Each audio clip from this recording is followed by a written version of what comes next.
నిన్న మొన్న పొలం కాడ పనుండే బిడ్డ పని తీరింది, అందుకే నేను చూసిపోదామని వచ్చింది. ఆయన నువ్వు ఎటు పోతావు ఎటు వస్తావే? సప్న, మీ అమ్మకి అన్నమే ఎక్కువ ఎప్పుడు బయలుదేరిందో ఏమో. అయ్యో నేను ఇంకా కూరే అంటలే, నువ్వు కూరగాయలు ఎత్తావని చూస్తానా. ఈ కూరగాయలు కానీ అత్తమ్మ వచ్చింది కదా, నేను పోయి ఇంత చికెన్ తీసుకుని వస్తా. సరే తేపో మరి. సరే. అల్లుడు చికెన్ తీసుకో. చికెన్ కా పైసలు వద్దమ్మా, ఉండండి నేను తీసుకుని వస్తా. ఉండని నా బుద్ధికి రేపు ఎప్పుడన్నా ఇంటికి వస్తే మంచిగా అండి పెడదామంటే మీరు రారాయ పని తీరదాయ.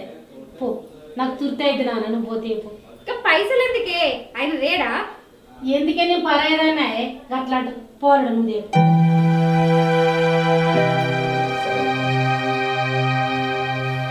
అట్లా అంటావు పరాయదానా? ఆగరా అదే ఇగో ఇటు కూర్చో.